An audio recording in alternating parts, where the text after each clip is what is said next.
Committee. I'm going to start with the minutes of the last meeting from the 28th of June. Can I see those as an accurate record? Thank you. Okay, so that's carried. And apologies for absence, Pete. I think you've got a couple. Yep, thank you, Chair. We have Councillor.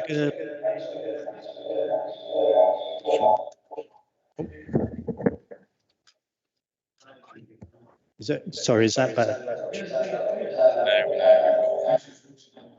No, it's not bad. It's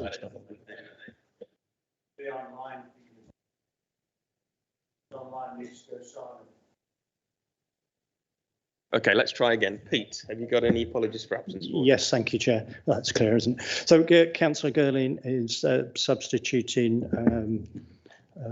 Sorry, remind me, Councillor Girling, for Councillor Quigley, sorry, and Councillor Henry is substituting for Councillor Clark, both for this meeting only. Thank you. Okay, thank you and welcome. And so any declarations of interest, members or officers? Don't see any. So I'll go into the period 4 financial monitoring report. I'll formally move the recommendation on page 20. Thank you, Roger, and I'll ask Nigel if you want to introduce the paper. Thank you, Chairman. So the period 4 monitoring report for the County Council, as colleagues will note that it's slightly different from the previous ones because we've made the adjustments for our expected COVID-19 costs, and also there's been an adjustment of £5 million to the adult social care budget. So table 1, rather than 2 tables, we've only got 1 table, and table 1 at the moment shows as a consequence of that, the bottom line is not much of a change for the forecast, albeit there are some differences within each committee, and they're set out in the rest of the report. I draw members' attention to paragraph 23 and 24 for the central items, where we've made adjustments from contingency to policy committee and to children and young peoples. This report sets out the capital programme, and there are some variations to the capital programme, recognising where we've had additional funding or where there's been slippage in the programme, and also to recognise that in the Transport and Environment Committee that we have an overspend on the GAR capital programme, and of which in the work programme you'll see that there's a report to come back to Finance Committee on the cost of the GAR in future. This is the usual report in terms of the Treasury management, and also it's a quarter to end report, so we have the update on the debt recovery performance as well as accounts payable and on procurement. And that was all I was going to say about the report. Thank you, Chairman. Thank you, Nigel. Any questions, any comments? Councillor Waters. Thank you, Chairman. Mr. Chairman, this overspend is frankly, a disaster for the County Council, already struggling from funding shortfalls due to COVID. Paragraph 35 of the report states that this is due to workforce issues, the unavailability of labour, additional utility costs and COVID-19 related issues. The road was forecast to cost 40 million, but costs have rocketed 12.75%, and council taxpayers of this authority will have to pick up the bill for this incompetence. Can you tell us in more detail about the unavailability of labour, workforce issues and additional utility costs, and whether these could have been factored in at an earlier stage? Is the significant rise in costs similar to other major infrastructure projects across the county? And are the workforce issues related to COVID and the availability of workforce for that matter? The report states that work is ongoing to identify sources to mitigate the shortfall. What is this work? And will this mean that you are going to have to cut corners to deliver what was said to have been a flagship infrastructure project of this authority? Can we have a guarantee this morning, Mr. Chairman, that no cuts will be made to the Highways Capital Programme funding for this year or any other year? In Ashfield and particularly Hucknall, we already suffer from poor allocation of funding compared to other areas like Newark and West Bridgford. What impact will this have on these funds? and indeed promises you've made to residents in Nottinghamshire back in May? Thank you, Chairman. Okay, I take exception to you accusing officers of incompetence. There's a global problem in the construction industry in terms of costs, which I think is very well known and will be touched on in a later item. I think Nigel can probably explain a little more about some of those other issues, Nigel. Thank you, Chairman. Yep, some will be obviously related to COVID, so some of the workforce would have been pinged, etc., and therefore not available, and therefore we're still paying for those construction costs, but the actual progress is less. And others, as the Chairman is related to in terms of materials, which has been the issue, particularly in the last year in obtaining costs. Not only materials, but the actual costs going up. And obviously, as you delay in getting materials, inevitably it means that the workforce is there still yet to use those materials, but we're still employing them. And other bits and pieces, I think, will be around what you'd usually expect on a large construction project, that as you get onto the ground, there will be some issues in terms of the actual road itself. What I did say in my earlier presentation is that a report will come back to Finance Committee, and I take your points entirely, Councillor Waters, about the impact on the highways budget, and that we'll also have to set out how that funding gap, when we do understand what that funding gap is, in terms of how that is going to be closed as a consequence. Thank you, Nigel. Tom. Thank you. And I first want to agree with what Councillor Waters has said and support what he said, and some of what Mr. Stevenson's just said makes me worry even more, because I certainly feel that with better planning, this overspend could have been avoided. I mean, members will be aware that the Gedling Access Road was originally meant to cost £40 million.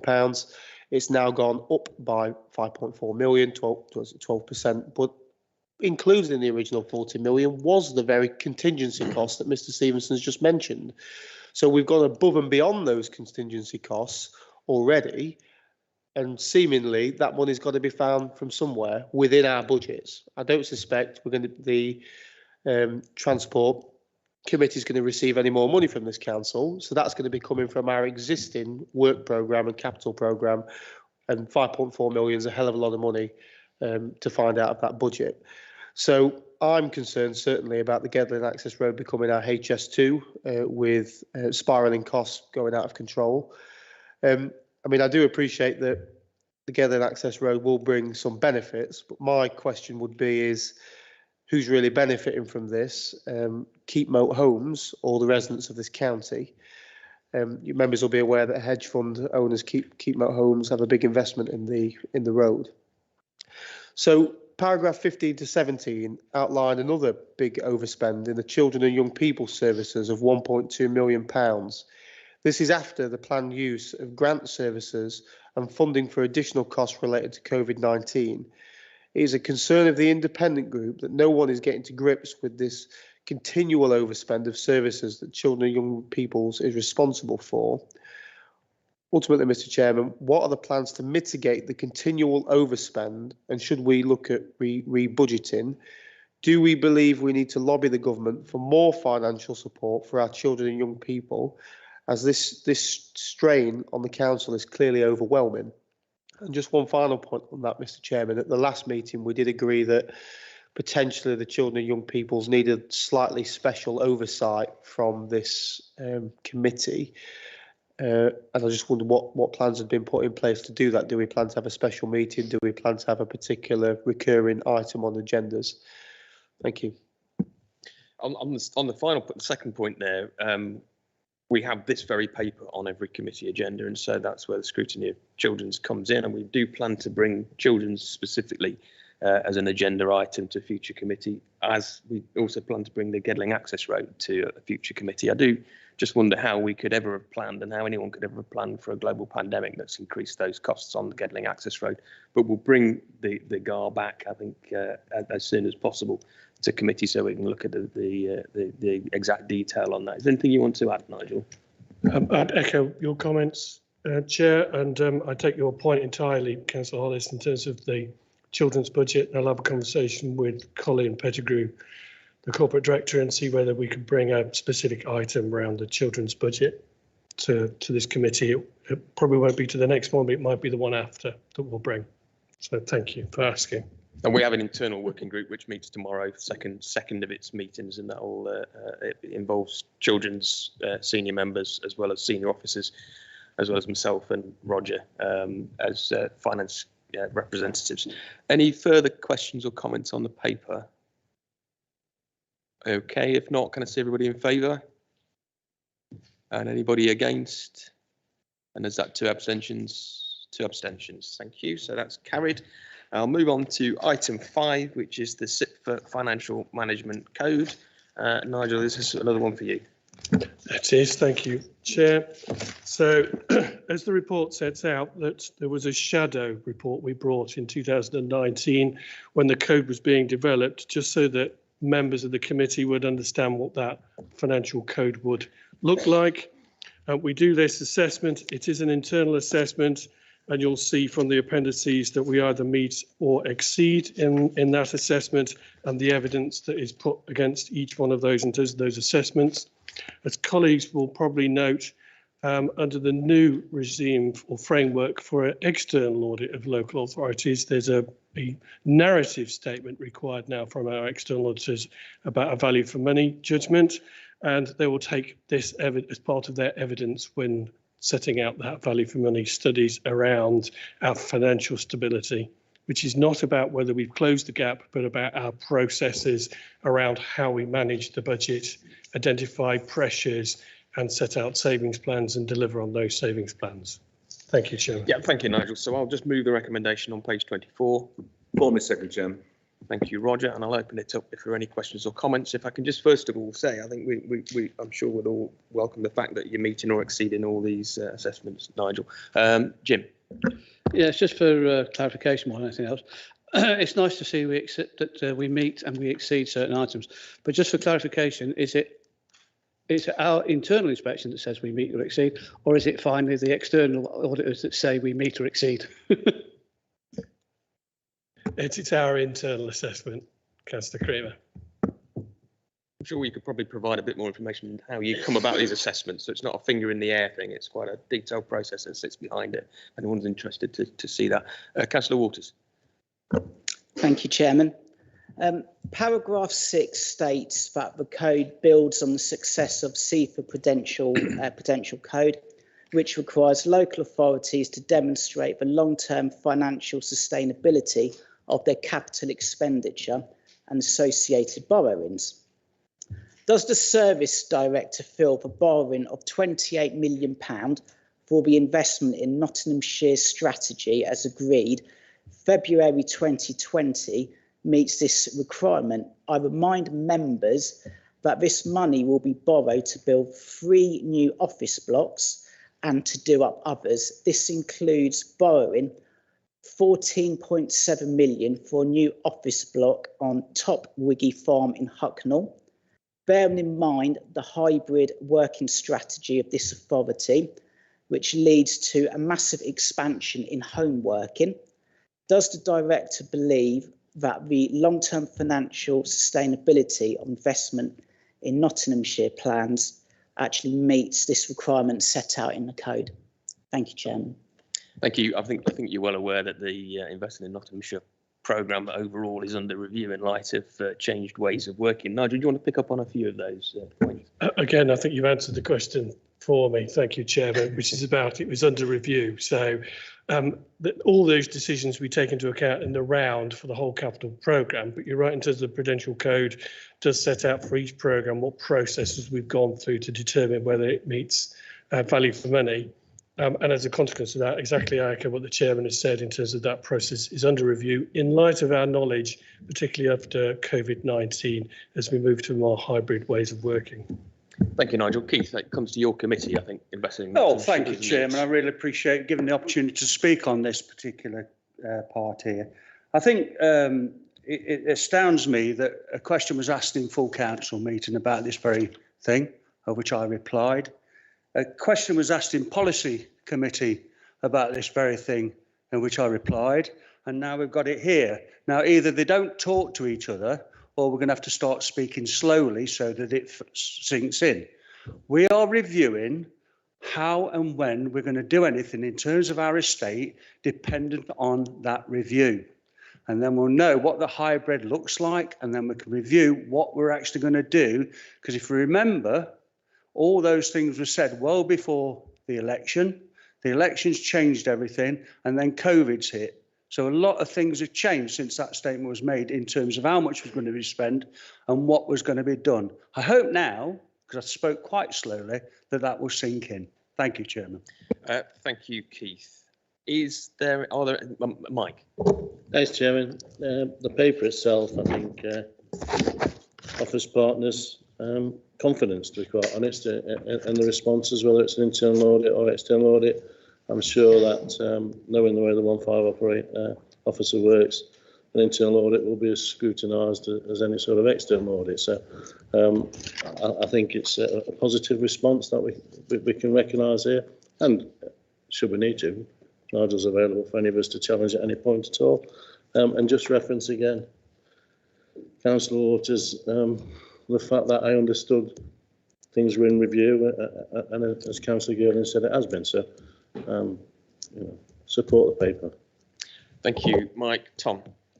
Thank you, Chair. And I think Councillor Girling's tone is probably slightly disrespectful. I mean, he'll appreciate that he's in the administration, and I think to suggest that maybe members of the opposition group, the independent group, which I assume that was levelled at, are somehow incompetent of digesting information, I think is suggests probably quite rude. I think really, and I certainly we don't behave that way, and I'd only ask him to maybe reflect on some of the. Well, I'm not going to get into a dialogue. I'm going to address Councillor Jackson in the way that these committees work. But our job as councillors, and particularly as opposition members, is to pick out stuff we object to. And you'll note in these reports that we've highlighted some particular issues that concern us, and we do it with respect. And actually, we do it in a way where people like Mr. Stevenson, as the head of the officer group at this meeting, have a chance to address us and give the public, who we represent, the chance to hear the answer.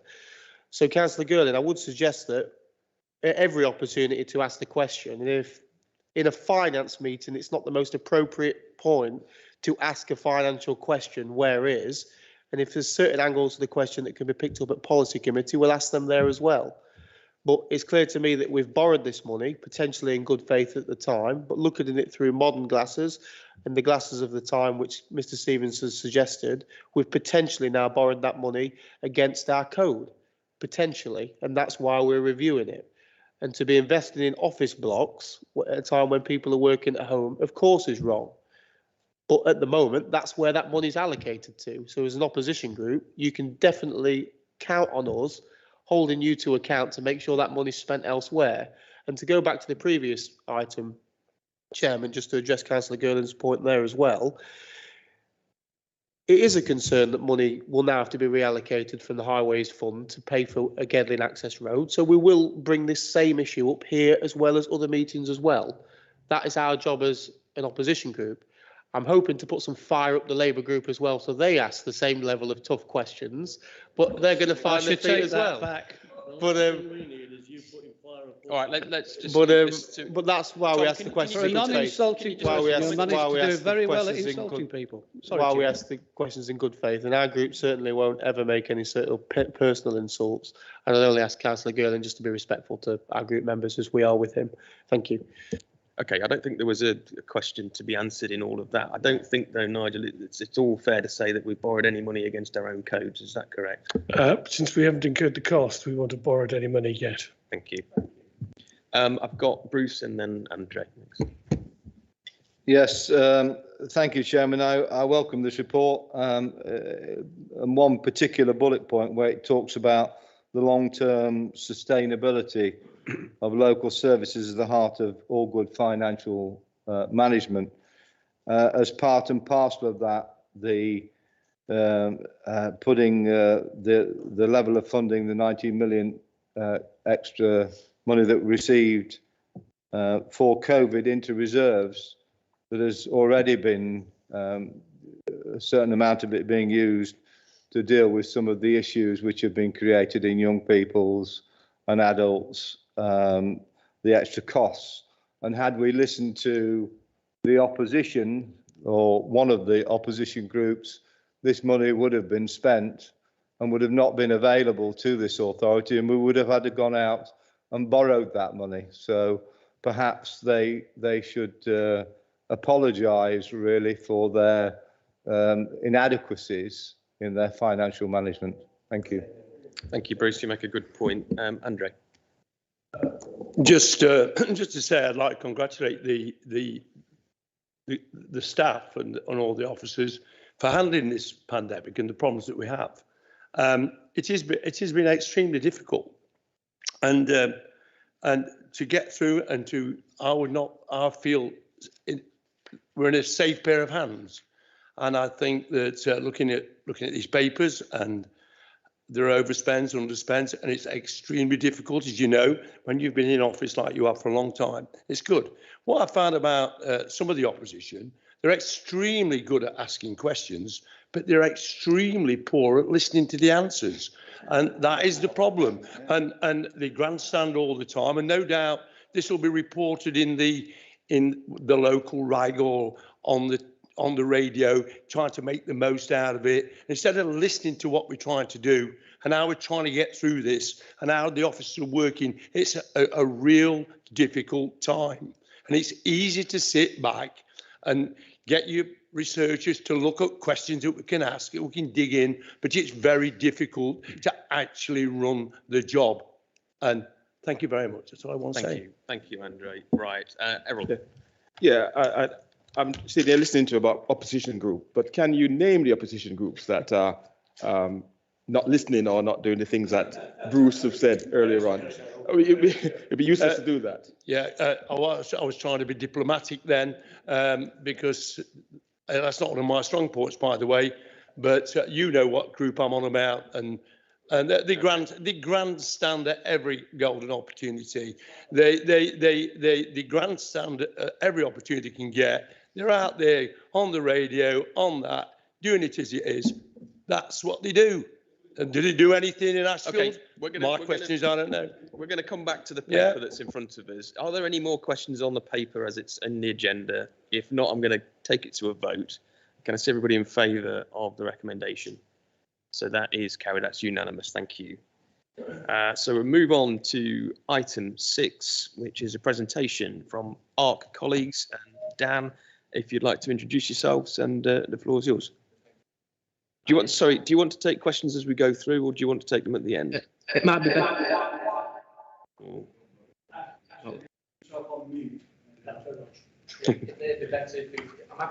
Save it to the end. It's easier. Yeah.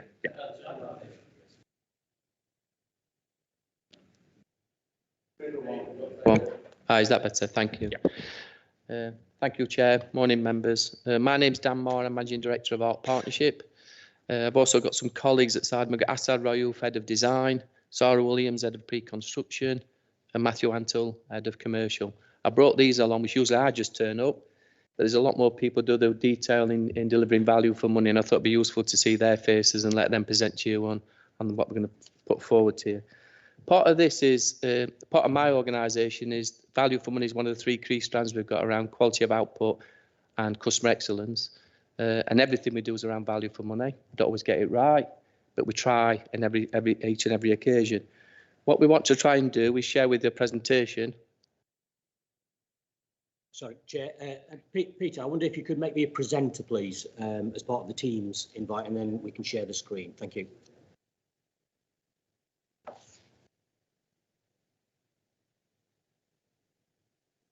While that's coming up, if it's all right, Chair, I'll carry on. We've got an agenda. What we want to try and do is take you through the process of how we arrive at value for money on a particular project. And we're going to use the Bingham Primary School as an example of that, take you through the process. And it's easy to come here with a report that tells you the result at the end of it, i.e. the number's X.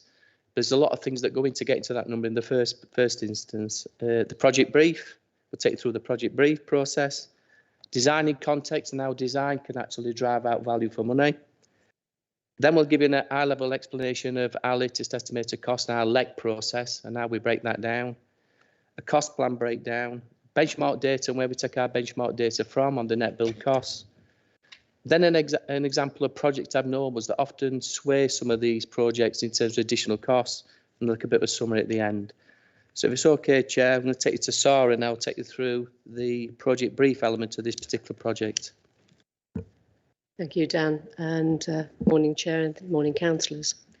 To give you an overview of the Chapel Lane primary projects that we're going to be using as the example.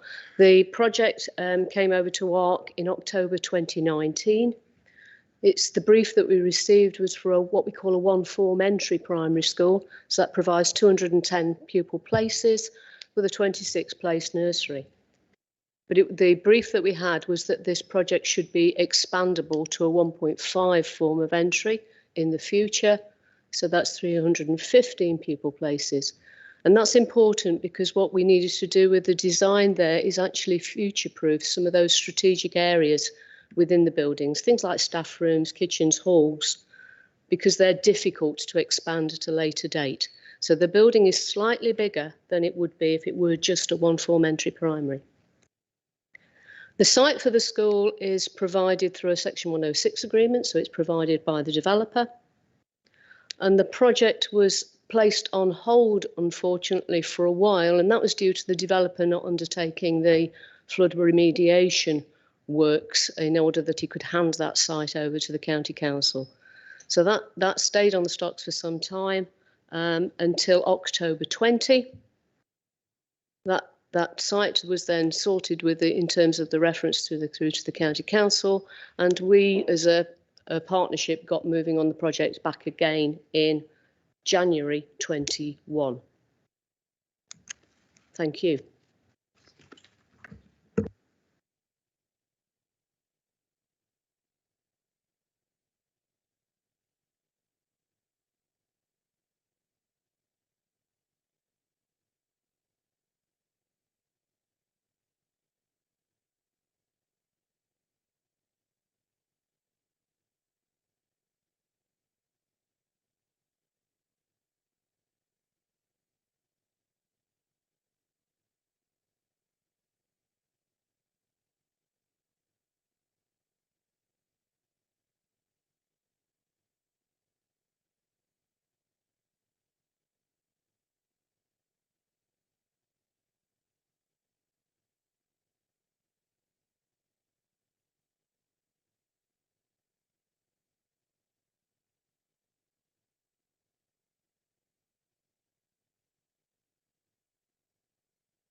That better? Morning, Chair, morning, councillors. In terms of the latest estimated cost of the project, that's broken down into the elements on the screen there. So we've got surveys and pre-construction, the construction elements, project risk, planning and building regs, project contingency, professional fees, any client project risks, and it also includes for loose furniture and equipment. So in terms of progress, the original tender that we received from the contractor was 8.3 million, but following detailed reviews throughout the design process, working closely with the engineers and consultants, we've managed to reduce that by 400k. So the current submitted LEC, or latest estimated cost, is 7.9 million, but we are working very closely to realise further value engineering opportunities with the contractor on site. An example there is reusing topsoil of around a further 400k, so that would bring that down to 7.5. Included in the 7.9 as well, it's worth noting that there is 600k of contingency broken down into those elements on the screen there. So whilst the original tender was 8.3, through a lot of hard work, working with the contractor and the design team, we've managed to reduce that cost, and there's further potential savings as well. And obviously any contingency that's not used is returned to NCC at the end of the project. So you might say, well, where does that cost benchmark? So we use 3 elements. We use the EBDOG National Database. We use the BCIS cost database, which is published by the Royal Institution of Chartered Surveyors. And we also benchmark against our own SCAPE internal frameworks. And I'm pleased to say that the current outturn cost is 12% under the EBDOG 2021 framework, which you can see there on the screen. So on the left-hand side, you can see the costs of Chapel Lane Bingham, and the different columns show the different benchmarks data. So you can see that third column along, fourth column along, we're 12% under the 2021 EBDOG, and over to the right-hand side, we're just under the BCIS benchmark data as well. It's important to note, colleagues, that this all benchmarks based on net build cost, excluding civils and abnormals. That's the normal practice on any project. So when you see a number there, 3.25, that puts that into context of additional costs, which we'll go through in a minute. Yeah, that's correct. Thank you, Sarah. Thank you. Thank you. So just as Dan has touched on, the benchmarking always excludes things like abnormal costs and external works, and that's so it can provide a level playing field to compare the costs nationally.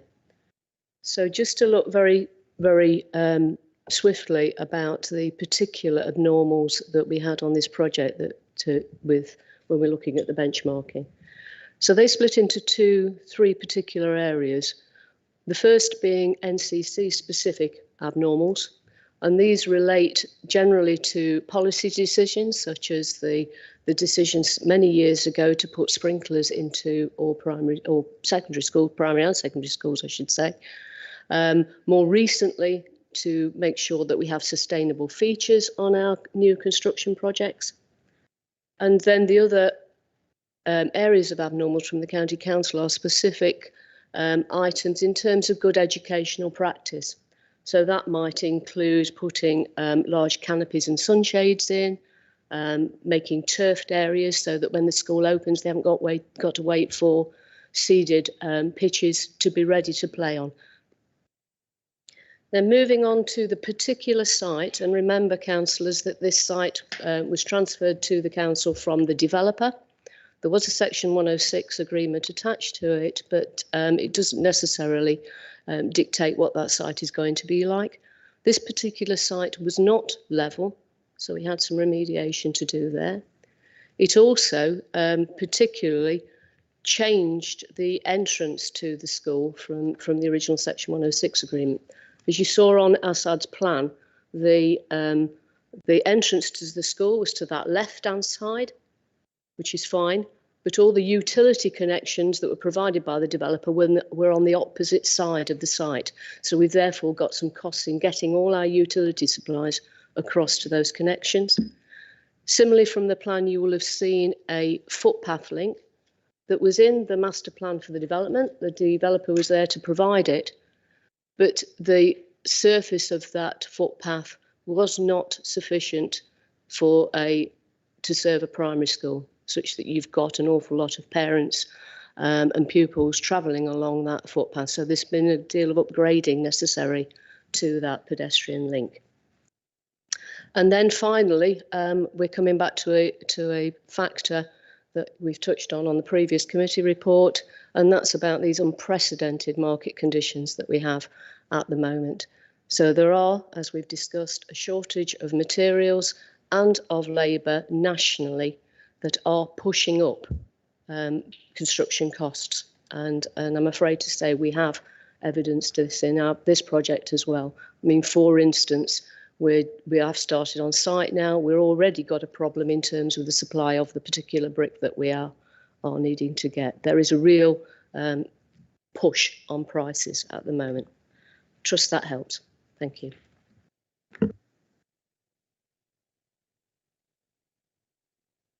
Art Partnership, I want you to be satisfied that we don't enter into any contract with any partner unless we're satisfied that it represents value for money.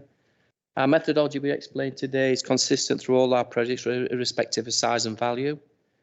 We work closely with NCC colleagues and the client to develop their programmes, move more works into programmes of work, and hopefully get early visibility of schemes. This particular scheme, for example, you know, we've got a very short time scale of delivery.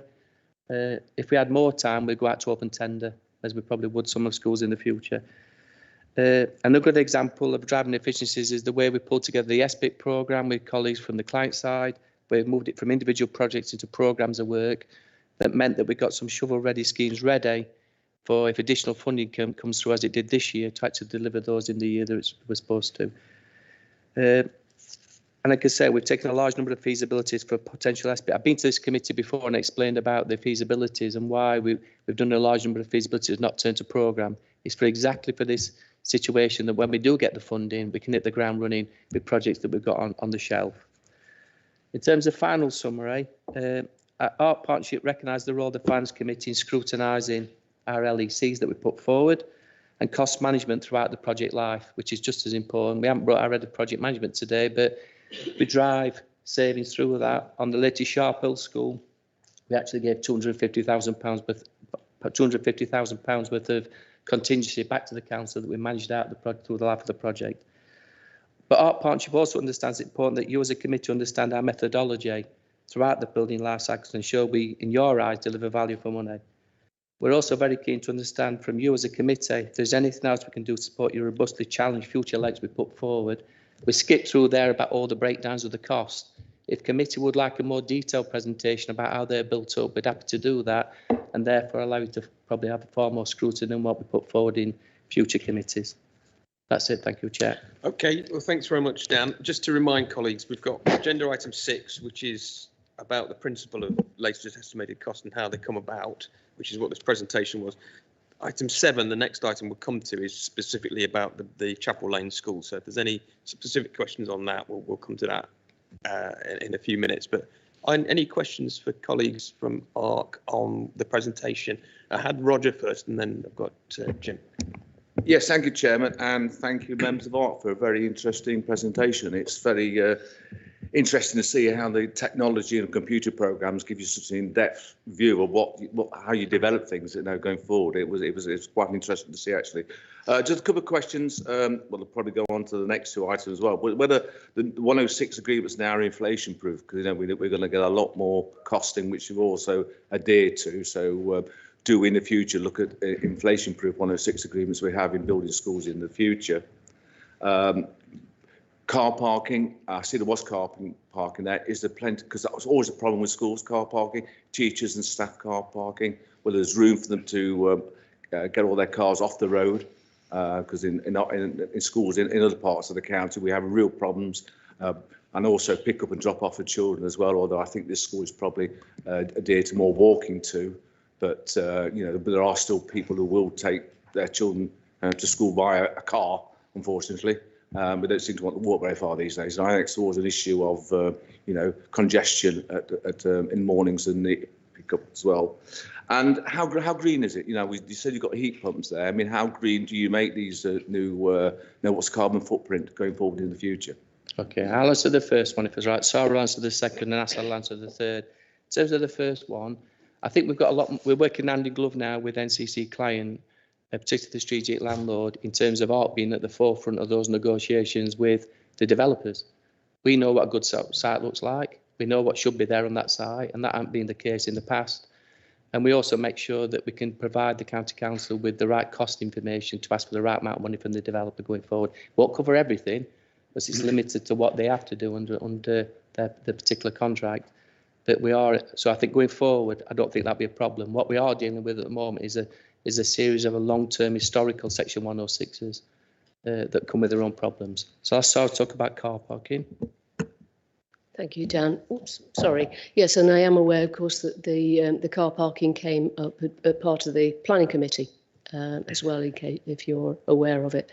So yes, it's a fine balance, of course, getting car parking onto the site, but we work very closely with Highways colleagues and the planning officers as well when we're doing this. So in terms of that, yes, the school does have on-site parking.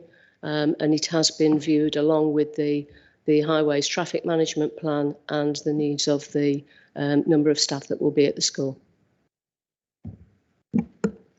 Hi, in terms of the environmental and sustainability credentials, we look at the design standards and specifications against the Green Building Guide in terms of A and B ratings. The actual building, we've designed it to be an EPC B rating. It's a fully electric building, and obviously as time moves forward and the electric grid gets decarbonised, this will be a very, very efficient building. So we've looked at all of those things, and we do that from not just a design perspective, but also a long-term maintenance and operational perspective to make sure that the actual maintenance on these kind of products and specifications that we specify are kept as minimal as possible, and obviously low maintenance in terms of roof and walls, etc. Okay, thank you. Thanks for that. I've got Jim next, please. Yeah, thanks for a very detailed presentation, actually. Enjoyed it. And as Councillor is it Jackson? Roger has actually said as well, I was on about the green bit as well. Do you actually advise when they come to the project how environmentally friendly it should be as well? So you've partly answered that. And I was just wondering, with your CAD design and all the rest of it, particularly at this moment in time, so not just this project, but other projects, how flexible you are with the actual changes of actual costs with materials. And we've just gone through the Gar Highway, for instance, about workforce, etc., etc. So is there a lot of flexibility built in at the moment, or have to build extra flexibility at this moment in time? I mean, you say you have 600,000 on this project come back. It seems to me, just personally, might not come back because you might actually need to spend that. So it's just how flexible you are as any project. Yeah, thanks. We always look at in our palette of materials at that approach to adaptability and flexibility, with an understanding that things will change or can change over time, whether that's market forces or availability, etc. So that's something that we look at very, very at the outset of any project. In terms of the design, in terms of environmental credentials, we look at that across all of our projects. And obviously, we're working very closely with NCC colleagues in terms of developing the environmental standards. And obviously, a couple of years ago, we have the kind of BREEAM Excellent or equivalent for all new builds. And we're developing and working, particularly in terms of the recent climate emergency and some of the changes that might impact on that environmental approach. So we're looking at that in very detailed sense over and in fact, just to let you know, we are looking at a number of workshops with NCC colleagues and stakeholders for developing those design standards, particularly around everything from the concept stage all the way to operation and maintenance. And one of the things is the environmental credentials is key in that. Yeah.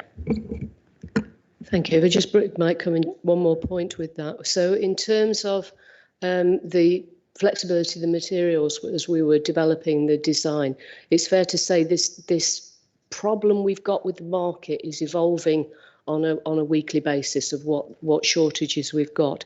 So we did work. One of the benefits of having a framework contractor on board is that we worked with him through that developed design stage to understand what materials to avoid.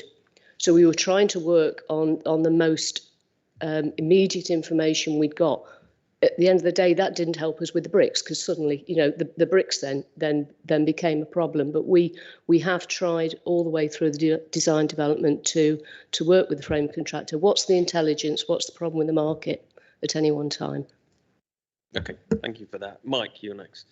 Yeah, I think so. I might answer it, but just to thank Dan and the team for being with us today. Goodness knows how the Egyptians built the pyramids without a facility to do what we've just seen on there. But again, that in itself, as you said, produces really close, cost-effective quotations, which obviously, hopefully, we're going to see the benefit of. And I think you might have answered this with the bricks and the speed. Or the issue is that we recognise that there's shortages. We all recognise that. Future planning, are you in a position that if there is option to purchase the amount of bricks that you need, even though we're not going to need them this week, are you in a position to be able to purchase and store? Yeah, so we do look at that.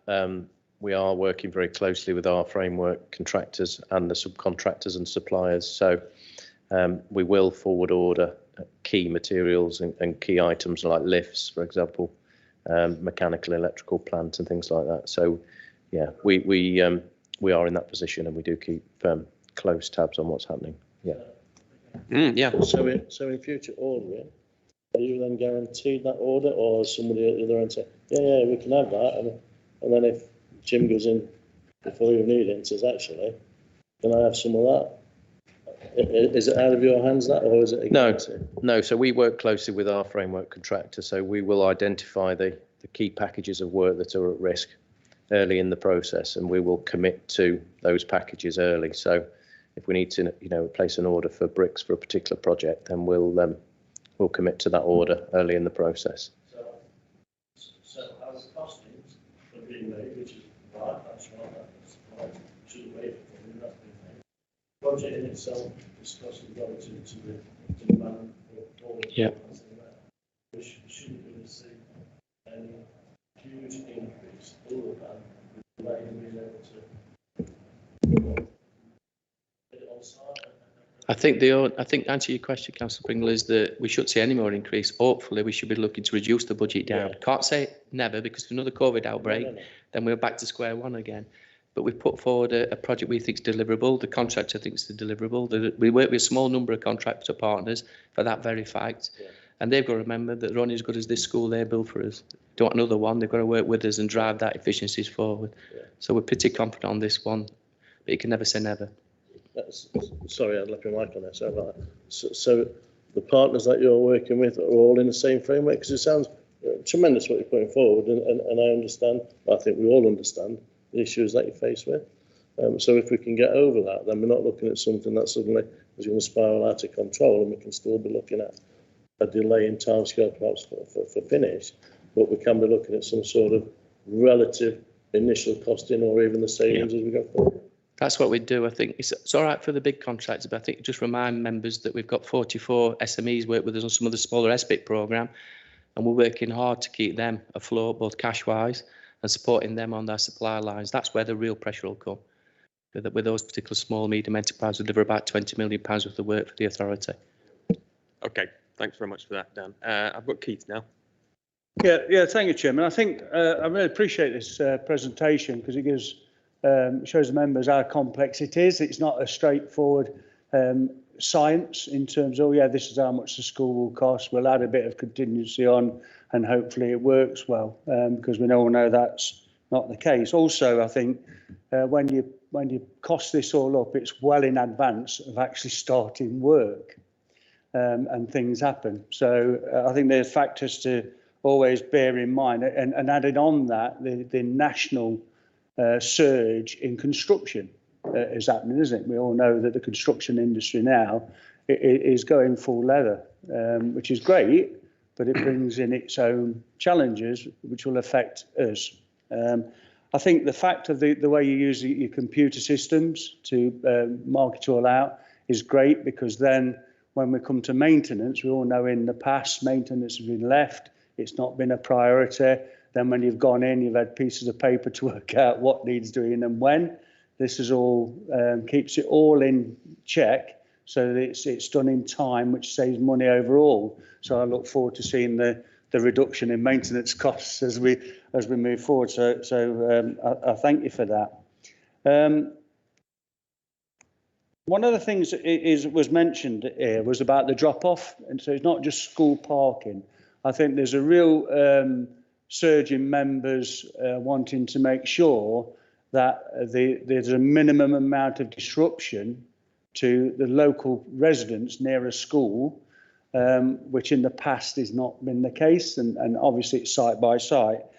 So I think that's something to be wary of moving forward, and looking at templates for schools. So I'm flagging that up really, because the impact on the local residents shouldn't be that negative that they can't go to work because of schools coming in or going out. And I think that's really important for us to always bear in mind.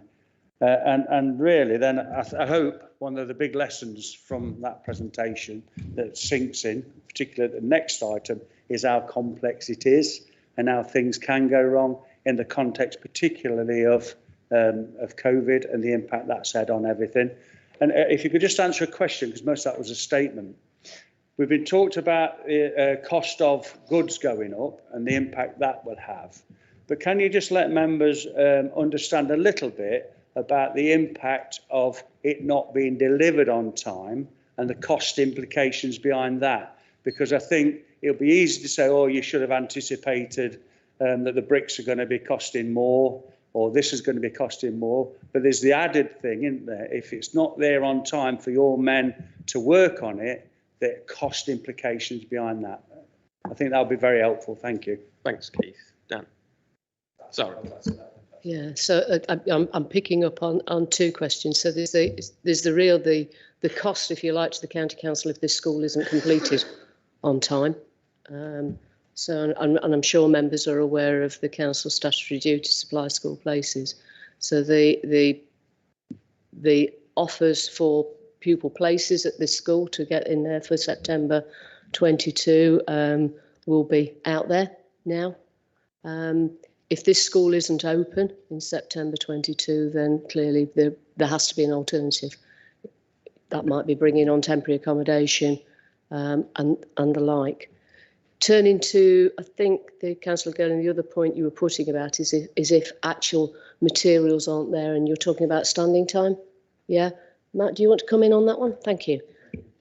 Yeah, sure. So we work very, very closely with all of the suppliers through the framework contractor to identify with a risk register on any key items that might be delayed. Anything that's on long lead in will have been pre-ordered. We also look at labour as well, because obviously if there is an outbreak of COVID and you lose your bricklaying gang, we sort of look at providing alternative resources to substitute if labour isn't available. So generally, most items are identified early and ring-fenced. So yeah, it's something that's talked about regularly in the monthly project meetings as well. The only thing I'd add, councillors, I'd like all members to remember this is a very tight programme, and inclement weather and everything, we don't have the luxury of forward planning these. It's, we're stuck with the timescale we've got and we have to make it fit. So we try and be as flexible as we can in the programme, and the biggest risk on this is actually delivering on time for a number of factors. Okay, thanks very much. Happy with that, Keith. Thanks for that. It was an interesting presentation, useful, I think, as well. I'm going to move on to item 7, which is going to stray a little bit over the same issues again. Anything to say in introducing this one? Sorry, yeah. Yes, please, yeah. Yeah, sure. Yes, sorry. So there's not much more to say following the presentation. Obviously, it talked a lot about the Chapel Lane project. We're seeking approval date to progress with the project based on this current estimated cost. The budget for the project was established at full council back in February at 7.2 million based on the earlier feasibility stage. So we're asking also for a variation to the capital project of the additional 700k to be met from basic need budgets. So this project is funded partially from the Section 106 contributions and partially from the basic need contribution. So that's the ask today. Okay, thank you. I'm just going to formally move the recommendation. Formally second, Chairman. Thank you, Roger. Tom. Thank you, Chair. And firstly, I didn't really want to pick up on the last agenda item because I wanted to ask some financial questions, but I appreciate the presentation. Members will be aware that obviously we're lucky enough to run the local district council, and we've had a number of those presentations of some of the larger projects we've had from other organisations as well, and just the value in the planning stage, even down to the materials, what we'll need, quantities, makes our job as members a hell of a lot easier because we're able to, frankly, hold you guys to account of the cost you're giving the taxpayer, but also it gives us a real ballpark figure of what a realistic ballpark figure of what we're working towards. So I do thank you for that. And the thing I had to think was this national benchmarking. It'd be a lot better if it said BrewDog rather than EBD dog, but that's the only one concern. But on a serious point, though, Chairman, is on paragraph 18 of the report, but obviously also what the main reason for this item being in front of this committee. This council made a budget for the school, and now we're being asked for an extra 10%. This is obviously 10% of on top of what would have been a contingency included already. And if we were to do this across 10 projects, that's one school less that we'd be able to build. And as a member, I have to say I'm slightly frustrated because although this project is clearly out of the sphere of the Ashfield Independents, it is an impact on what happens in our area as well. Members will be aware that we need extra primary schools across the whole county, no more so than in Ashfield, where almost all of them are over 10% capacity already. And I'm just wondering really what the main issue is. Why are we seeing this extra 10%? And I fail. And frankly, this is probably the only meeting and the only project that I'll accept the answer of COVID. But we surely were bracing ourselves for things like Brexit, which I imagine has had a part, COVID a further part. But whatever side of the fence you're on, that's not a political statement because the independent group's split on the issue like everybody else's is. Both Councillor Waters and I have very different views of the issue as well. But it's a factor of life that these costs would have an impact. And when I see something like a 10% variation, that to me is out the realms of anything reasonable. You know, I'm able to build a £15 million leisure centre in Ashfield with all these things going on, sticking within the original budgets. I'm able to service, I'm personally responsible for 7,500 council properties, of which we have a regular £20 million investment programme, including this year alone, over the last 2 years, sorry. I'm able to stick to those budgets. I don't understand why, for what relatively is for this council a modest project, why such costs rocket up. And the main, just to be clear, Mr. Chairman, the main premise of that question is we need more primary schools. And if we stray outside budgets of this, we're going to see less built. And I'd hope as finance you'd agree with me on that. Okay, thank you, Tom. I think we've had quite a lengthy presentation as to the reasons why some of these costs have escalated. You can see in the on the first page of the report that actually through negotiations have reduced some of these additional costs already, and I'm sure we'll continue to do that. I think you know, we want to see everything come in on cost and on budget and on time, but we've got to understand the situation we're in currently, and that's why this paper's in front of us. The alternative to increasing this budget would be to reduce the specification of the school, and I don't think any of us want to do that because we've set that specification ahead, and I think that's what the kids will be attending deserve, and nothing less than that. Is there anything any of our professional colleagues, Derek, want to pick up on? Thank you, Chairman, and thank you for the question, Councillor Hollis. Just to pick up on your point around kind of potential impact of cost inflation on other projects. So a lot of the capital funding that we get for our new school build projects, as well as coming from Section 106 monies and developer contributions, also comes from the Department for Education and its basic need allocation, and that's refreshed on an annual basis, and that takes into account a return that we deliver to the Department for Education every year, which also therefore takes into account the cost that we're facing as far as the development of new school places are concerned. The kind of cost inflation that ARC colleagues have highlighted today will be replicated in local authorities across the country, who in turn will be reporting into the DfE on their costs, and that will then influence the allocations that we get in future years, which are also, of course, driven by the returns that we give around the growth in pupil numbers as well. So I wouldn't. I think what we can do is offer you some comfort that the impact of cost increases on this project shouldn't impact upon our ability to deliver pupil places elsewhere in the county, whether that's by through new schools or whether it's by extensions, additions to existing school provision. Yeah, thank you, Derek. That's helpful. Jim, I think you indicated. Yeah, just well, two slight questions. One I was going to ask before, and just one on the presentation. Thank you very much. The extra allocation, etc. I mean, in here I couldn't actually find, and it's probably hidden in there someplace, but on snagging costs, because there always is snagging now. Hopefully, with the CA, with the CAD designs, etc., there might be less snagging. But is there any provision for actually snagging costs, which could actually take some time and some costs? And just a little bit of disappointment. I do like the answer you gave on the green agenda, but I was disappointed to see in the diagram there was actually no solar panels, etc. And I just wondered if it would, within the policy of this council actually at the moment to go green, we should be actually going for not just neutral but negative carbon. I mean, the building itself is fine, but there is an opportunity on a building and a roof that size to actually generate power as well. So just a little disappointed. I wondered why the reason there wasn't any PVs along with it, because I'd be quite happy to go actually carbon negative rather than just carbon neutral. Thank you, Chair. So obviously there's the commitment now to carbon neutrality by 2032, apologies. And so there's a plan being developed at the moment that will look at that. So I think in all of our buildings, and Keith will know, in everything that we do, that'll influence it. But that's still in the writing, if you like. Derek, do you want to pick up anything on that? Is there anything else? Yes, absolutely. Thanks for the question, Councillor Creamer. I absolutely agree. If we could get to the point where our new buildings are carbon negative, that would be absolutely ideal. But of course, it isn't just the buildings that we'd need to be carbon negative. We'd also have to look at the impact on an environmental basis across the whole site.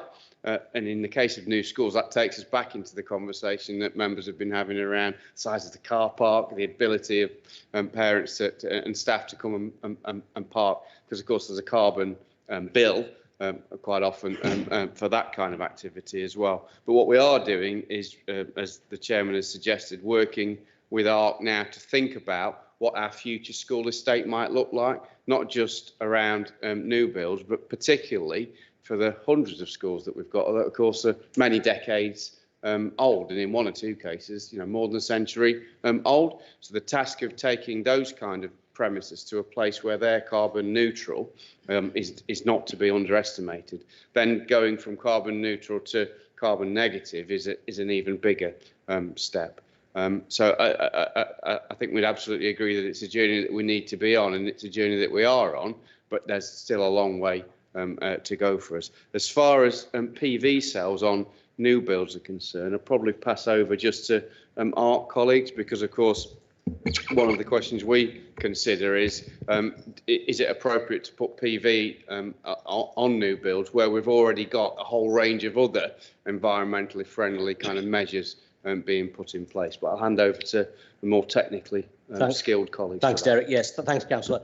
It's a very good question. We've designed the roof. Obviously, the orientation of that building is south facing. It's got a lovely roof, and we've designed the structure to be capable of future capacity for PVs. One of the things that we've got to do is obviously balance all of the interventions that we're doing in terms of that new build with the costs. And again, what we've done is looked at the EPC-B rating, the environmental credentials as they stand at the moment, but with a mindset that adaptability and flexibility for the future can be there when, as and when PVs come down. And obviously, just to build up on what Derek mentioned in terms of that new build and that balancing of existing and new, it's the embodied energy that we do for the new build, the balancing it with the operational, the maintenance, the future build, as well as the wider carbon footprint, as well as potentially offsetting and then having some on-site renewables, which, as you quite rightly mentioned, is one of the factors in terms of that strategy for 2030. In terms of your question around defects, we have a 12-month defect liability period with the contractor. But if there's design issues, design faults, it sits with us. The cost sits with our partnership, and we rectify our own cost. Okay, thanks very much for that, Dan. Do you want to come back, Keith? Just clarification on that. That with the PVs in the future, does that mean the actual internal infrastructure is actually set up to take the cables, etc., etc.? So there'll be no drilling into the roofs, etc., as at present. So the infrastructure is already there. Yes. Absolutely. Okay, that's helpful. Thanks, Keith. You indicated. Yeah, thank you, Chair. I'd like to thank Art for your presentation earlier. I'm just going to ignore it now and complain about the costs that's gone up. Actually, the question is, we've said that these costs have gone up, and we've explained why. I just want a bit of reassurance that there's enough contingency in those cost increases, so you're not sat in front of us again a bit down the line saying, actually, we're not quite right, we need some more money. So that's what I'd like sort of clarification on, please. The answer is yes. We only know what we know. Like I said, if there's another COVID pandemic comes, it might change. It might have to come back for another ask. But we go back to the basic presentation we did before. You know, we inherited a site here that wasn't fit for purpose.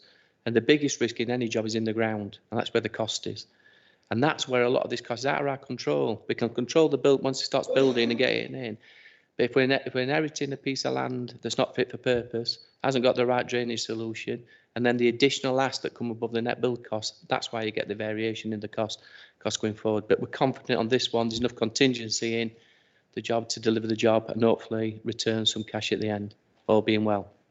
That's great. Thanks, Dan. He will remember that, by the way. So, yeah. Sorry, Roger. Can I just come back on that, because that's the second school I think where we've had problems that the site given by the contractor is not suitable or fit for purpose for building a school and costs a lot more to build than what it should do. So don't you think in the future we should be making sure that when we have arrangements with a 106 agreement with a contractor, we do get better facilities to build and not just give the roughest bit of land that's left available? I think. Oh, sorry, Derek. Yes, I couldn't agree more with you, Councillor Jackson. What we've tended to find, certainly, I think you're referring to Sharp Hill, at the school in Edwalton, where the site there meant that we ended up with significant additional costs coming from the piece of land that we were given. And I think part of the problem is the fact that what we're building now are schools on sites that have been identified for schools for a number of years. So we're kind of inheriting agreements that were made a number of years ago. And we're now in the place where we know what it is we're going to need to be building over the next few years. And we're taking the learning that we've got from our experiences in places like Sharp Hill, or our planning colleagues are, to ensure that when we negotiate for future 106 agreements, and some of those negotiations are of course happening now, then we're in a place to ensure that we're very, very clear about what will be required to develop a new school on, and what services and condition we expect that land to be transferred to the county council in. And we, you know, to be honest, we probably weren't that clear in previous years, when of course for a number of years actually our the number of places that we had in schools were reducing rather than expanding. We've seen in the last 10 years a number of agreements that haven't really stood the test of time. Our challenge now is to develop Section 106 agreements with partners and our district and borough council partners that do stand the test of time. And I think that we've had a lot of learning in the last couple of schools that we've built that should mean that we have a smoother transition in the future. Okay, thanks for that, Derek. That's very clear. Unless there's anybody else, I'll take it to Tom, briefly. Really just to pick up on the point, because it sounds to me like we're in full agreement on the members' side of what we want to see. We want to see the cost effectiveness and figures we can rely on. I think Councillor Gurley and Councillor Jackson said it particularly well. But I just wanted to really ask Derek a question and raise a concern that I had, which kind of fits into this. And I appreciate it's not directly concerning this particular school, but with the future build of primary schools, where we're replacing primary schools, is that from a different budget then to this? Because I use the example of what now is Woodlands View in Huthwaite, in my division. We completely knocked down the school using government funding, rebuilt the school. The school was already underplaced the second it opened, and it wouldn't have cost a lot of money to maybe add 2 or 3 extra classrooms, 1 or 2 extra classrooms, bearing in mind we were building them at the time, would have been extremely cost effective. And now, of course, the County Council from the same budget is looking at adding 2 or 3 extra classrooms on one of the nearby schools to meet the demand. And I think what not only fits with making sure we can trust the figures of the builds, we also want to know we're getting cost effectiveness. And that also goes down to what Councillor Jackson said of making sure that the actual bit of land we're building on is appropriate. And it all kind of fits in to making sure, I mean, going back to a couple of the other agenda items, the children budget is going to be extremely tight. And I think we need to make sure we pull from as many cost efficiency points of view as possible, bearing in mind we are extremely under-resourced with the primary school places particularly.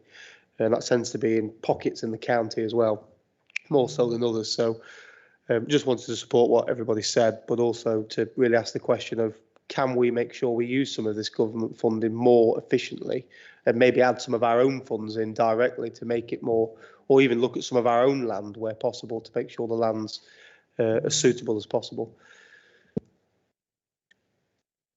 It's a bit off topic, but if you want to briefly answer that, Derek. Yeah, absolutely. So I think Councillor Hollis, one of the issues that you're alluding to there is the way that the location of additional places are identified. That tends to be something that's undertaken by our pupil place planning colleagues in children's services in the education team, and obviously they work closely with everybody in this room from an officer side on the kind of practical side of whether it's feasible to develop school places in particular sites. But there are a whole range of other factors that they have to take into account as well, both from a school perspective, a parent's perspective and a community perspective.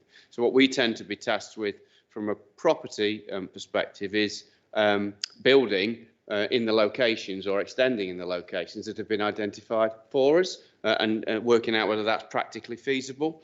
The kind of policy and pupil place growth choices are made by our children's services colleagues. And if there are particular areas that you've got an interest in, therefore, I'm happy to kind of broker a conversation with Marion Clay and children's colleagues to ensure that you're cited on the background and the context of some of those choices that are made, because it's often not the property that's the driver of that decision and those choices. Okay, Mike, if you can be very brief. Yeah, really is quick. It on the topic of the paper? Yes, 25, the 12.8 for the basic need allocation, which is at 10.6 recognised now, plus the 700,000 that we're asking for. Is that something that we apply for annually, Derek? And is that something, if we have any returns in it are taken away from us, or are we able to keep this? Because we'll have a roughly £2 million float from what is and what isn't. Yes, we can do it as a double act, Derek. Yeah, the basic need allocation sometimes comes to us very late in terms of what the allocation is going to be, even for the following year. So if you can remember right, Councillor Pringle, is when it comes to the budget, we put in what we think is our best guess of what that number might be.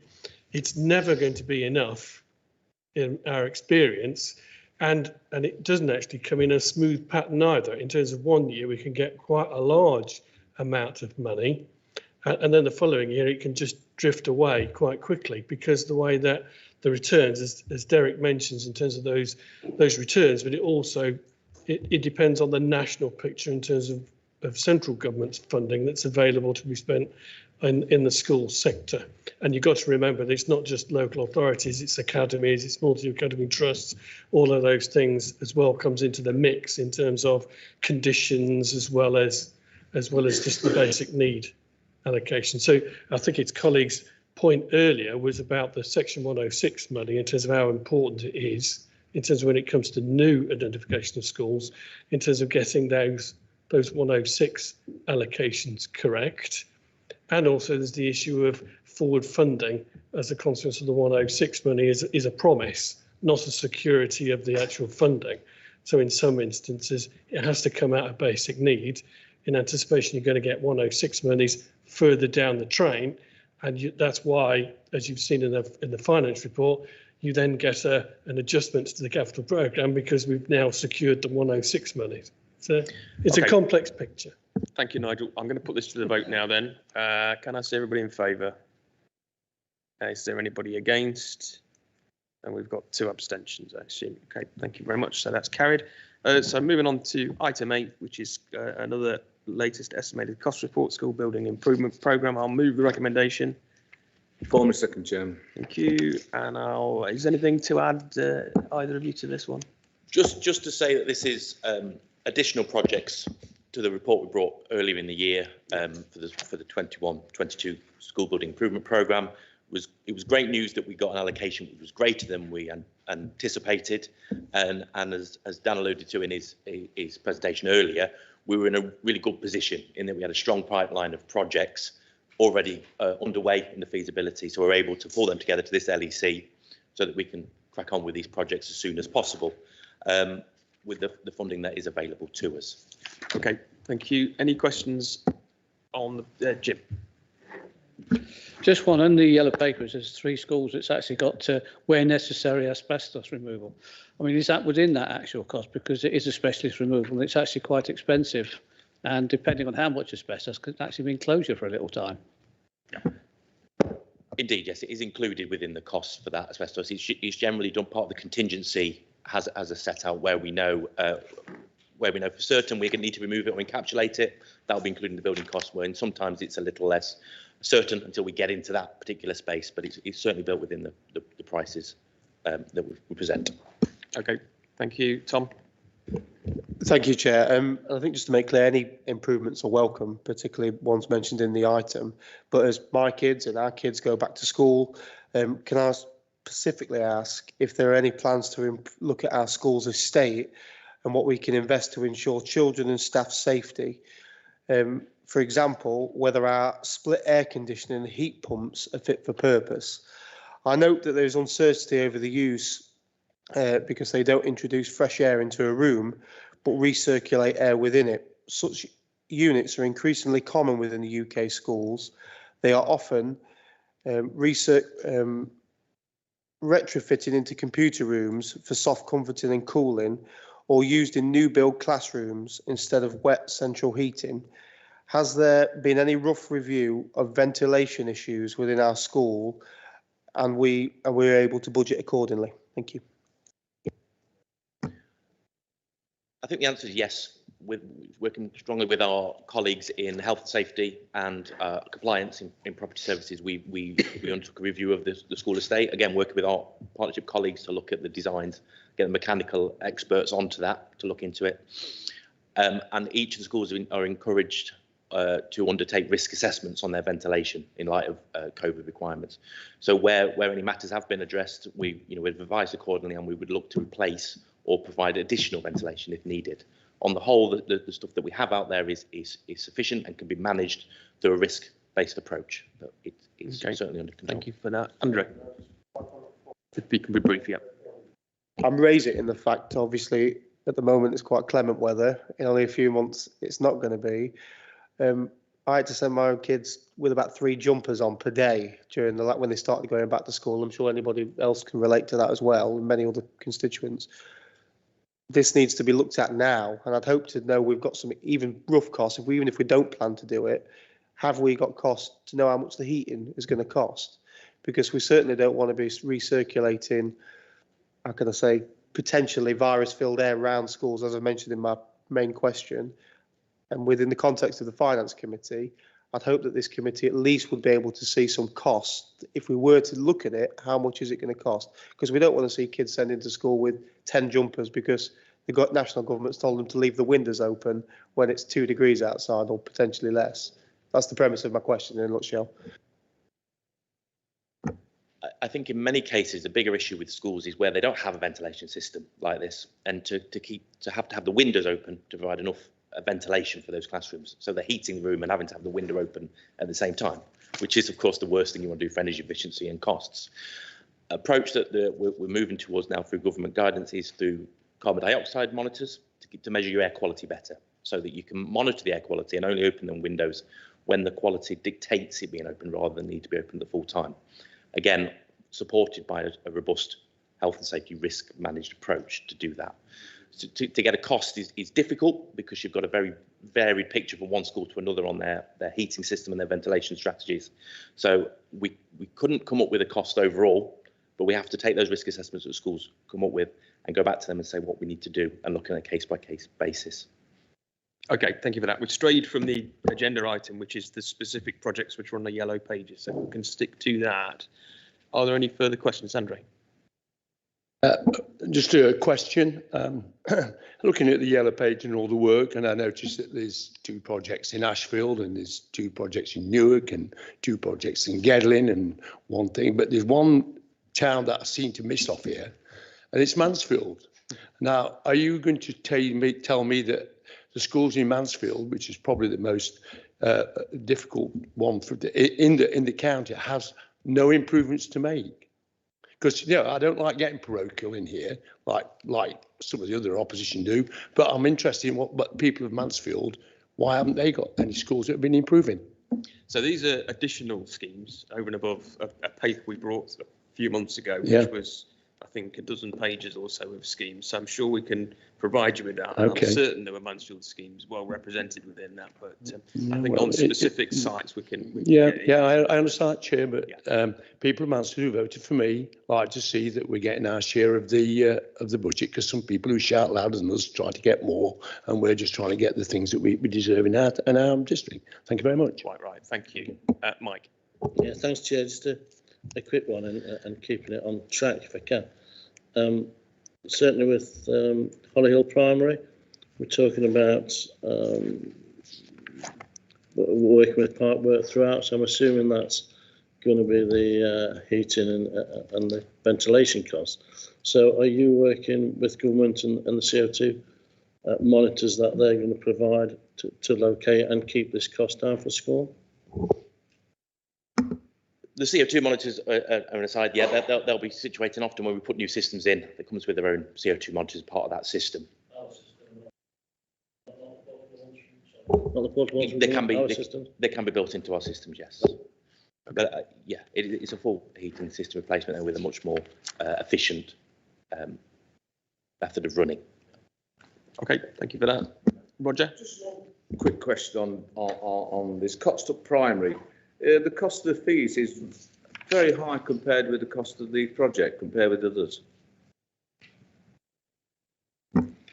I think only 50%. Yeah, and I think what we see with the fees is that includes the feasibility cost. So what we often find is we spend a big chunk of our fees is the design to get the best solution through it. So it often appears disproportionate on the smaller projects, but it does represent the value in energy that's gone into that feasibility stage to design the best solution, and often designing the cost down to get the best solution for it, which is more affordable. So it's worth that investment up front in that feasibility phase. This seems fairly high compared with the others. Sure. Yeah, we take your point. Thank you. Okay, I don't think there's anybody else then. So in which case, can I take it to a vote? Can I see everybody in favour? Okay, so that's unanimous. That's carried. Thank you. That's the last item that's relevant to art colleagues. You're welcome to stay, but you're also welcome to leave us. So you've got better things to do.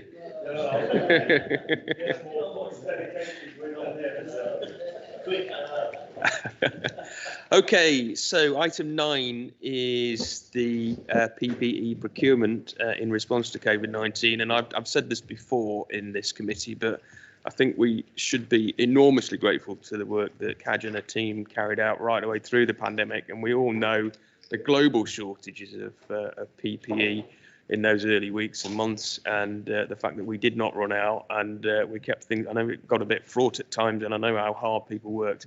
And I know those of us who came into this building during the early days of the pandemic would see the reception downstairs looking like a warehouse, such was the quantity of stuff that you'd managed to procure and then passport on to partners. So I think we're all grateful to you for that and for that work. Is there anything you want to say in introducing the report, Kaj? Thank you, Chair. Morning, everyone. So just briefly provided an update report last year. This just provides a further update a year on, just to see where we are with the Council's PPE provision. The supply chain has stabilised quite considerably. Even with restrictions lifting and the strong vaccination uptake, the guidance from DHSC at the moment is that PPE is still required within health and social care settings. So we're continuing all the work that we're doing. The report outlines all the work we've done. Enormous amount of work has taken place over the last year. Over 5,000 requests have been fulfilled. Over 3.5 million items of PPE distributed across the county. In terms of the structure and the team, we've stabilised quite considerably. Last year, we were really in a responsive mode. Now we've got a strong team, a warehouse, really good stock management system. We've got good levels of stock, both from DHSC and our own, and that provides us with assurance that we can manage any sort of peak that we may face in the winter. And the final thing I just wanted to say is, in terms of future of PPE provision, we're just going to take stock of what the winter looks like and what impact that has on PPE. So I'll be looking to bring a further report sometime in the new year with outlines for what we do beyond March 2022. But this just provides what we've been doing over the last year. Happy to take any questions or comments from anyone. Okay, thank you very much. Any questions, Councillor Waters? Thank you, Chairman. Based on earlier comments, I'm actually pleased to see that the ruling party actually perceived the Ashfield Independents to be the real opposition. So thank you for that. Anyway, whilst I welcome this report, I have concerns about the financial impact on this authority when we no longer receive financial support after the 31st of March 2022, as outlined in paragraph 18. COVID is not going to go away, and it remains a particular problem in North Nottinghamshire. Mansfield has the highest level of positive COVID cases per 100,000 residents in the county, swiftly followed by Ashfield District. If COVID remains a significant issue after the 31st of March 2020, do we expect the Department of Health and Social Care to extend its financial support accordingly? Thank you. Thank you. So for the last several months, you've been telling us we should spend our COVID reserve, which was left over from additional government funding to deal with the pandemic. We didn't listen, and we've put that into a special COVID reserve, and that's specifically to deal with that sort of costs, which we know are going to come up. They are unforeseeable in their quantity. But these things are going to come back, are very likely to come back, and that's exactly why the COVID reserve is there to fund that if government don't fund us anymore. But we've been very successful actually over the last 18 months at bringing in additional money from government to deal with the COVID pandemic and those issues.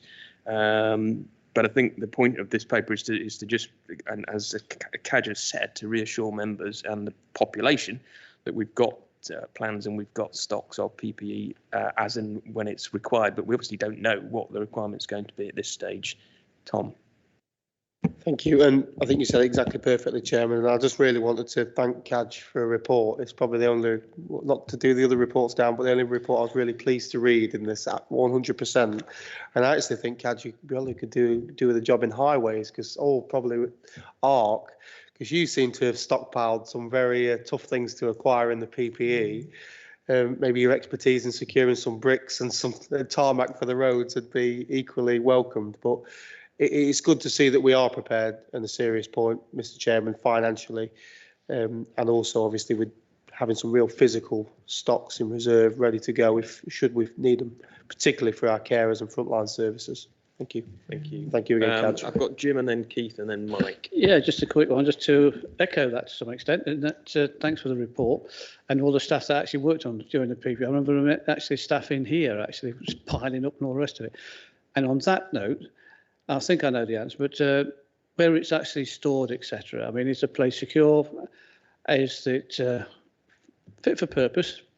And are we actually monitoring the dates of when we actually have to replace the PPE? I'm sure I'm going to get the correct answer, but it's just for clarification. Thank you, Councillor. Yes, we have. We've got full security system, CCTV. We've been working with our health and safety team.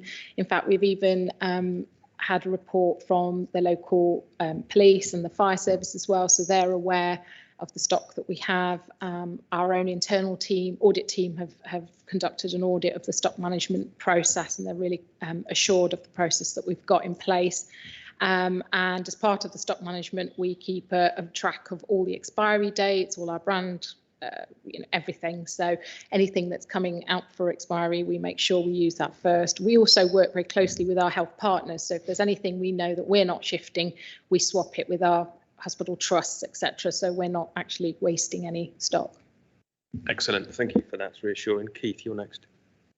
Yeah, thank you, Jim. I'm sure I've just heard a I want my cake and eat it question coming from the Ashford Independents. Thank goodness we didn't listen to them in terms of spending all the COVID contingency, and it's been used for what it was intended. One at a time, please. Keith. Sorry, I thought I was speaking.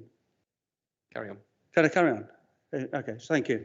Thank goodness that I'll say that again because I don't think he quite heard. Thank goodness we didn't listen to the Ashford Independents in spending our COVID contingency on nothing. Point of order, I'm Mr. actually Chairman. I've made a point of order, which I believe I have to be called. What is the point of order? What is the point of order? Personal clarification and incorrect fact, which I'm sure the Democratic Service can give me the exact number. Carry on. But the independents have never said that. We simply asked for it to be spent more wisely. And on a subject that we actually all agree on, Mr. Girling, it's not the time for point scoring. And I think you've been remarkably rude, I think, to some of our members. Right. Thank you, Mr. Chairman. Point over. Thank you. Keith, carry on, please.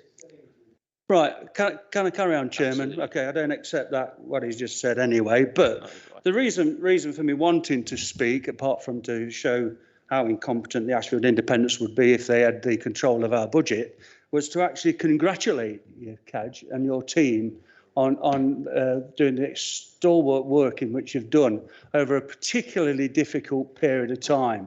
We all know that there was world shortages of a lot of this equipment, and you went above and beyond, your team did, to have that equipment so that we could provide it to the people that we needed to provide it to. So I just want you to please pass on to you, it's obviously for you as well, because you're part of it, but you and your team, my gratitude for all the hard work that you've done. And I feel quite confident that going forward, as and when we need this equipment, it'll be in date, it'll be used properly, and we'll have the amount of stock that we need because the money has been spent wisely. Thank you very much. Quite right, Keith. Thank you. Mike, I've got you next. Not to labour the applause, Kaj, but you came to us and then had to respond at something none of us expected, to be honest. And we all recognise the team, but your leadership within this has been outstanding. So we all applaud what you've done. I'm really, really pleased to see that you're already thinking about coming back to us reports for winter, reports on winter. That sort of outlook from officers is fantastic. So well done, you. Really pleased you're here. Please don't go anywhere. Stay with us. Thank you. Thank you, Mike. That is appreciated, I'm sure. I don't see anybody else indicating, so can I take this one to the vote as well? Can I see everybody in favour? Okay, that's unanimous as well. Thank you. You're up again, I'm afraid, Kaj, for item 10, which is your procurement pipeline projects. Thank you, Chair. So I'll keep this one brief. This report presents the Council's procurement pipeline for the next 2 years for all the contracts that we're looking to procure. Some are already in active procurement. it's all been set out in Appendix 1 by each category and department. It's a key element of the council's procurement strategy. The pipeline also provides internal, external stakeholders on what we're looking to do, but also informs the provider market on forthcoming opportunities. Whenever we've run sessions with SME providers, we refer to the pipeline to say this, this helps you plan to know what you might want to bid for themselves. But really it's to set out the information for members, and if there's anything that you might want further detail on that I can add to the work plan in the coming months. Thank you. I mean, it's really useful because it just shows what a wide variety of projects that you're working on. And procurement isn't just about buying, envelopes and A4 paper, is it? Not for a minute. I'm going to move the recommendation first of all. Former Second Chairman. Thank you. And I've got Tom. Thank you, Chairman. Thank you, Kaj. Just to get straight into the question, really, what attempts are being made to source as many services as locally as possible? Just to give one example, in the report, Eventure Research, based in West Yorkshire, are entering into a £120,000 contract next August for just 3 months' work. Why this company particularly? And are there any locally based companies that could do the same job as what they would do for us? London-based, I'll try and say it, Eclude Limited are entering into a £10 million contract for smart ticketing platform. I assume this is for public transport, if you have any information on that contract. And maybe for my benefit, but also other members I'm sure you'd find useful, could you talk us through the procurement process from advertising it to the tender, to evaluating the bids, to appointing the company, and maybe some basics on the evaluation process? I'd certainly find that useful. And then the only other final question I know was, a lot of the firms have an estimate next to them, but a lot of them don't. I just wondered why there wasn't an estimate provided for some of those. Thank you, Chairman. Okay, I think on the point, on the local spend point, we've got a very good story to tell, and we should bring a paper back, but I'm sure Kaj can just pick up on that briefly. On going through an entire tender process, I don't think we're going to talk it through it this afternoon as it now is. I think that's an agenda item on its own for probably the next meeting or one after that. If we can pick on a project, one or two perhaps, and talk members through that as we did 3 or 4 years ago, I think that'd be really useful. Do you want to just pick up on the local spend issue for us? Sure. Yes. So yeah, local spend, we're doing actually really well on this. I think a few months ago, I did bring a report. We're almost close to 50% local spend for all our procurement contracts that we have at the moment. There are some contracts that we advertise depending on the procurement route that we have. We may use a framework. There may be only 3 or 4 providers that are on there, and they may not be local, or one might be local, but they didn't either put a successful bid. I mean, if there's any specifics in there, and you named a few, I can actually go away and look at the detail and provide that back to you. But, there's a fair, compliant and transparent process that's undertaken. We try and strive to get local as much as possible. In some cases, particularly within the sort of digital analysis, ICT types of contracts, we're encouraging more and more suppliers to come into the market. But in some cases, there are some very big players that can deliver what we want. But we try to do that as much as possible, and I've got future report in the pipeline around our procurement strategy and how we're doing on that, and one of those aspects is around local spend, so I'll bring that through. And I think, like Chairman said, in terms of specific projects, I can talk you through the process. I'll pick a couple and talk you through the full end-to-end procurement process. Yeah, we can do that. If that's one of the ones we want to look at, then I can look at the whole end-to-end process. Your point about why some of them have got gaps and some of them have got estimated costs, it's just the timeline. In some cases, we haven't gone out to tender. We may be in active tender at the moment, so we can't obviously put all the full details. Some of the values are there from what we've had in previous contracts, so we'll put an estimated value because that's what we spent for, but actually the scope might change, or we might look to change what we're looking to procure this time around. We might consolidate spend because there's other parts of expenditure happening other places, so that's why some of the gaps are there. Okay, thank you for that. Was there, sorry, Councillor Waters. Thank you, Chairman. Yeah, it's just a quick question for CAD. You probably just answered it just now, but looking at page 57, the very top item is the top Wigay Farm development site, and there's a lot of NAs on there. The procurement end date, the 30th of September. Also ties into the next item, so I won't labour the point, but similar on page 69 and page 70. Are you able to give me an update on what is happening with that? And you can just, if you can keep me updated via email on that, it'd be appreciated. Thank you. Yes, of course, that's no problem. I mean, some of the reason why there's a NA on there is that we're working through what comes through from central government and the framework and the budgets and what have you, but I can send you through a detailed email with where we are with it. Okay, thanks very much. Can you be brief, Tom? Yeah, I can, but just for clarity for the process, we're not voting on these things, are we, today? We're just being asked to consider them almost as a public noting exercise. I think certainly before members, you know, we go through the final stats of these things, we'd like to spend a bit of time with you, CADs, just understanding why certain firms, why particular financial things have been allocated per, I think particularly on big spends like the £10 million ticketing. Is that the only game in town? Those kind of questions, really. But I think, as the chairman made clear, probably outside this setting, it is better. Yeah. And hopefully more detailed public questions in this forum would follow when we've had the time with Cadge and Nigel and the team. I think Nigel just wants to come in. Yeah, thank you very much for the questions, Cadge. You're absolutely right, Councillor Hollis. The plan is, in terms of giving you this big list, is that Cadge has got, and you can see it from the work programme, that there's some gaps in terms of we normally bring forward those large contracts where there've been some innovation around them, or there's some particular ones that members want us to look at. So it gives you an opportunity by having this big list, because it's almost chicken and egg in terms of, so what do we want to look at? Well, tell us first what it is we're doing. So it gives you the opportunity, and not necessarily today, but it gives you a chance then over the coming weeks to come back and say, these are the ones we'd like Finance Committee, if you can, bring them back. So when it comes to the work programme, we can actually get them slotted in. So that's entirely what that is. The other bit, if I may, on local spend, part of the issue on the local spend, I think if colleagues can remember, is that there may be a London address, but actually they deliver it locally with local people and they employ local staff. So it's very difficult for us to, it might be that it looks like a London company, but it actually is delivered with local people. Yeah. So that's one thing to note.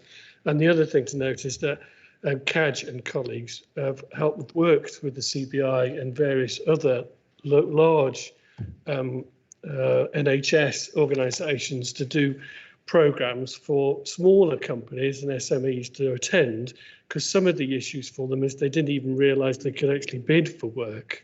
So to try and break down some of those barriers and to make it so that they realise how easy it is to actually do tender work for us. And I know Councillor Girling has actually attended one of those to do the opening presentation for those. And we would, if on those sorts of events, which I'm sure with post-COVID, they'll start, that programme will kick in again. And again, we'll be looking for volunteers, thankfully, from councillor colleagues who'll be wanting to front them again for us. So thank you. That's useful. Thank you, Nigel. Very briefly, yes. Well, I only want to share the problems that we're facing at Ashfield, and I think I don't want to mention the B word again because Lee will kill me. The Brexit issue. I saw whatever side of the table you're on, that one of the benefits was that we got flexibility over tendering, and this is no better report showing it. I'd like to understand actually, as we've certainly experienced in the opposite problem, less flexibility in the tendering process since we've left. And as far as I'm concerned, as much as I might dislike it, the public to put Councillor Jackson in charge of deciding these contracts. I'd like to give him as much flexibility to pick the ones he thinks best as possible, not being restricted by a framework. And I use the example of Ashfield. We seem to be restricted by using a German company to do our play parks, where we weren't necessarily before, because we're having to advertise worldwide now, not just in Europe. And I want to understand actually how much hampering do we have in some of these, and how much flexibility does Councillor Jackson to pick what he thinks is best, and I think all this committee more broadly. But so I'm not naive to the fact that some of these are hampered by, quite rightly in some places, tendering processes, but that shouldn't hamper us from picking somebody local and the best person for the job for this area. It wasn't terribly brief, Tom. Look, Well, we'll what can I say? incorporate that into the presentation, the agenda item that Kaj is going to bring forward. There's got to be a fine line because there's got to be public transparency and people have got to have confidence in the contracts that we let as well. And I wouldn't feel very comfortable about sitting in a smoke-filled room somewhere and deciding on £1 million contracts just on a whim that I prefer this one to that one sort of thing. So there's got to be lots of protections in all of this. Andre. But I'd just like a point of clarification from Councillor Hollis. When he talks about Brexit, are you saying that it's Brexit that's causing the problems, or are you saying that Brexit is making it better? I know where you stand because I know what your politics are. You're all Lib Dems pretending to be Ashfield independents, and so therefore you're all Remainers at heart. You're all Remainers at heart. You know it, and I just want to know: is it you would like to go back to being part of Europe? And perhaps you think it makes a difference. Just explain that to me. I think we should have a conversation outside of this room if you really want to on that. It's not for this committee at this point. But just to be very clear to the committee, Mr. Chairman, I think possibly more than half of our group, including our own leader and the guy sat behind me, would probably strongly object. If you've ever read one of Jason's leaflets, I think he made Boris Johnson look left-wing in some of the leaflets. All right, so I think that's enough. That's enough on Brexit. But very briefly, Mr. Chairman, just on Councillor Cavalera's point, Brexit creates opportunities, whichever side of the fence you're on. Was my point. I'll stop you at that. So I was actually speaking in support of Brexit in the context of contact. Stop at that now. I think I had Keith indicate and Jim indicate. Please, Keith. Thank you, Chair. I'll bring it back to the paper if I may. I feel like I'm becoming part of the CAJ Appreciation Society here. As CAJ will know, many years I've been harping on about local spend. And as the chairman of the Economic Development and Asset Management Committee now, it is obviously the economic development aspect to that is what's most important to me. I think Nigel stole a bit of my thunder in terms of just because it says London, it doesn't necessarily mean that the people working on it and all that lot are from London. They are local. I'm particularly pleased in the percentage rate in which you've taken it up to about 50%. I want it more, obviously, and I think we all do around this chamber. But I just want to say thank you for all the hard work that goes into it, which I know is not easy, and it's a balance between cost and benefit. I don't know if it's the same now, but I do know that for every pound spent locally, it was about £3 back into the local economy. It may have changed now because it's a formula, but that's the sort of thing that interests me a lot in terms of keeping businesses surviving, keeps local people employed, and that's the importance of it. So thank you for all the work that you're doing. Thank you, Keith. I've got Jim finally.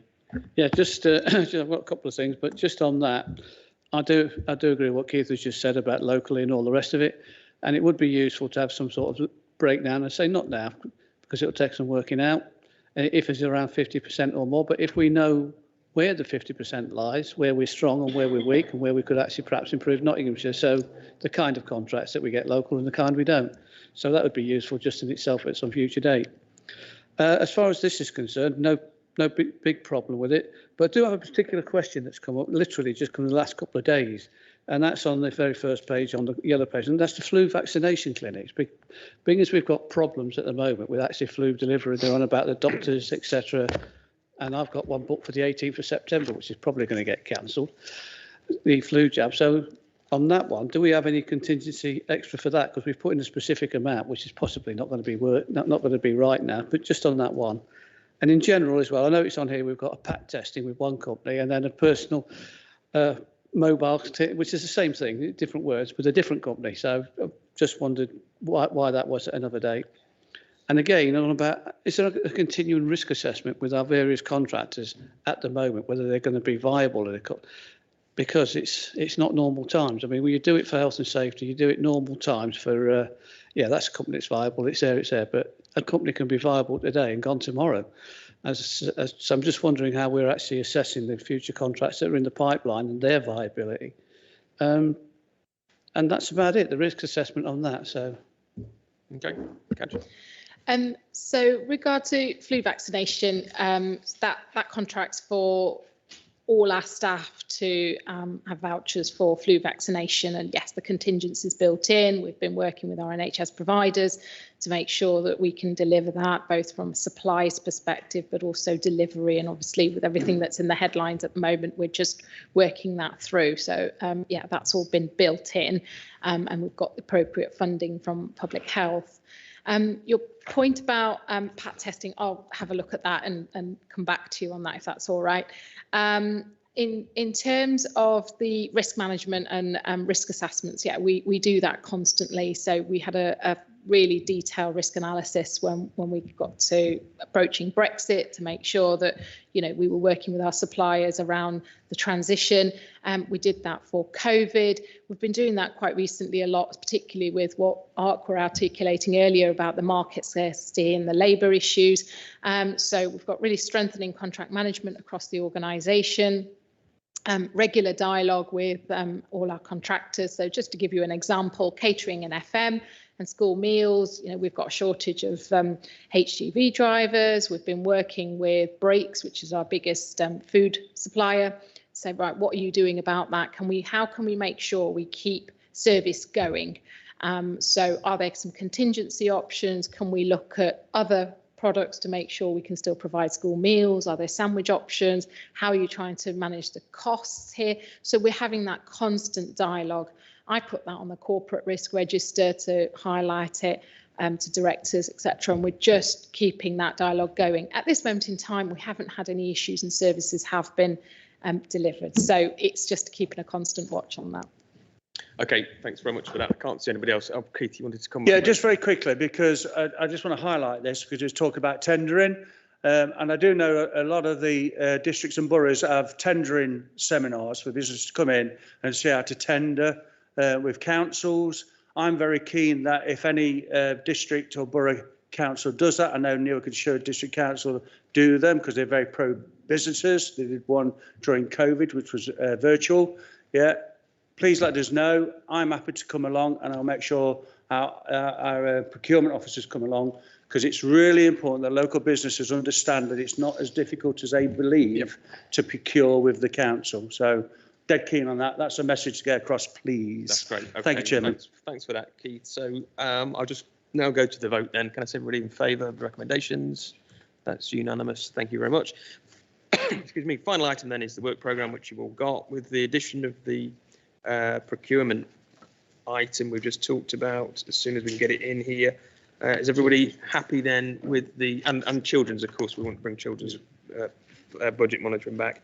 Unless anyone's got any other comments, is everyone happy with the work programme? Okay, we'll take that as approved. Thank you very much indeed. I'll close the meeting.